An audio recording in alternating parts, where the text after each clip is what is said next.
Bonjour tout le monde. Oui, vous voyez que je suis pas en train de faire la messe, histoire de compliquer les choses. Un problème technique qui m'empêche de pouvoir vous présenter la messe. Mais tout simplement, moi, je veux vous proposer aussi un temps de réflexion et je vous invite simplement à vous confier dans le Seigneur. Au nom du Père et du Fils et du Saint-Esprit. Amen. Seigneur, en ce temps pascal, en ce temps qui nous approche de l'ascension, nous voulons nous mettre sous le sceau de l'Esprit, cet Esprit que tu nous envoies, qui nous permet de découvrir autrement ta présence. Je veux simplement te présenter aussi tous ceux qui regardent cette vidéo afin qu'ils puissent découvrir et recevoir cet Esprit que tu as confié à tes disciples. Et daigne nous accompagner dans cette célébration.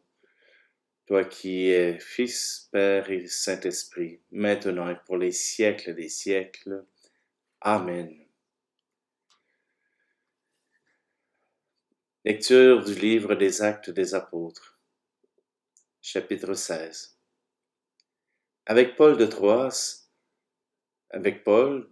nous avons gagné le large et filé tout droit sur l'île de Samothrace, puis le lendemain sur Néapolis, et ensuite sur Philippe, qui est une cité du premier district de Macédoine et une colonie romaine.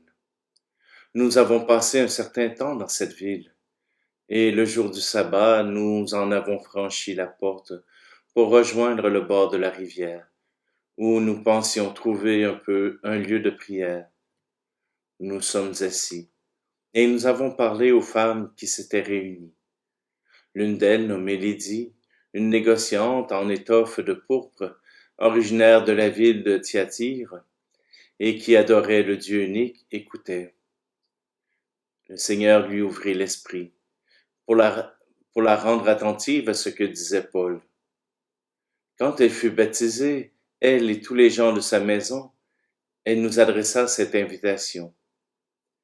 Si vous avez reconnu ma foi au Seigneur, venez donc dans ma maison pour y demeurer. C'est ainsi qu'elle nous a forcé la main.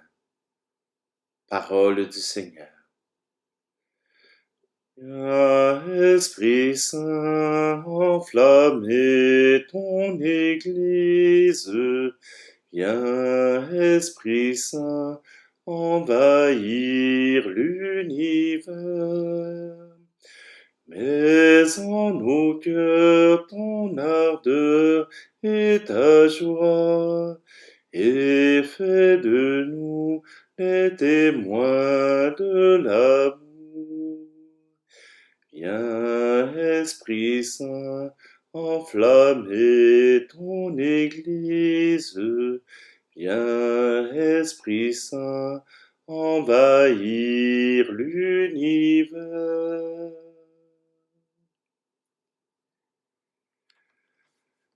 Alléluia, Alléluia. L'Esprit de vérité rendra témoignage en ma faveur, dit le Seigneur, et vous aussi, vous allez rendre témoignage. Alléluia. Le Seigneur soit avec vous. Évangile de Jésus-Christ selon saint Jean. En ce temps-là, Jésus disait à ses disciples, quand viendra le défenseur, que je vous enverrai d'auprès du Père, lui l'Esprit de vérité qui procède du Père, il rendra témoignage en ma faveur. Et vous aussi, vous allez rendre témoignage, car vous êtes avec moi depuis le commencement. Je vous parle ainsi pour que vous ne soyez pas scandalisés. On vous exclura des assemblées. Bien plus, l'heure vient où tous ceux qui vous tueront s'imagineront qu'ils rendent un culte à Dieu, et feront cela parce qu'ils n'ont connu ni le Père ni moi. Eh bien, voici pourquoi je vous dis cela. Quand l'heure sera venue, vous vous souviendrez que je vous l'avais dit. Acclamons la parole de Dieu. Oui, cet esprit C'est un esprit qui travaille avec le Père et le Fils. Et j'aime la formulation que Lydie a utilisée pour piéger Paul et Silas. Si vous avez reconnu ma foi, vous allez venir demeurer chez moi. Si vous avez reconnu ma foi, c'est souvent par l'Esprit Saint. Parce que Paul avait beau parler, tous les mots qu'il avait à dire avaient besoin de l'Esprit Saint pour que Lydie puisse les accueillir et toutes ces femmes qui étaient avec elle. Oui, l'Esprit Saint fonctionne avec en deux modes. L'Esprit Saint influence celui qui parle et influence aussi celui qui le reçoit. Souvent, il m'est arrivé d'entendre des gens venir me dire « Ah oui, votre homélie m'a fait assez de bien. Quand vous avez dit telle parole, et je peux pas avoir dit cette parole, je m'en souviens pas. » Mais voyez-vous, l'Esprit Saint travaille autant dans le cœur de ceux qui reçoivent l'enseignement que ceux qui la donnent. Et bien souvent, l'Esprit Saint travaille directement au cœur. Il ne s'adresse pas nécessairement à l'intellect, mais d'abord au cœur. Et si je peux vous souhaiter quelque chose, c'est justement de vous laisser toucher par cet esprit. Que cet esprit vous montre le chemin vers le Père, vers le Fils. On ne peut pas passer à côté du Père et du Fils si nous sommes remplis de cet Esprit Saint.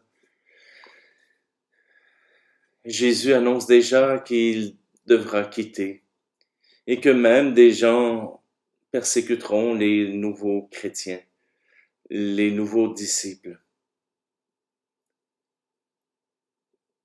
Être croyant, ce n'est pas simple.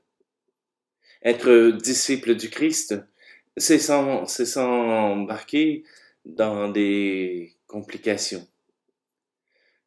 Parce que si nous voulons tenir à notre foi, nous devrons nous battre contre notre société, contre le monde ambiant qui veut nous garder tout simplement dans la ligne de parti ou dans la ligne du gouvernement pour que nous puissions apporter notre aide au niveau administratif, au niveau économique. Mais il y a un autre sens à la vie. Et Jésus nous a apporté cela. L'amour, le don de soi, la générosité, la charité. Notre relation à Dieu nous invite à nous tourner vers nos frères et sœurs pour leur apporter la paix et l'amour.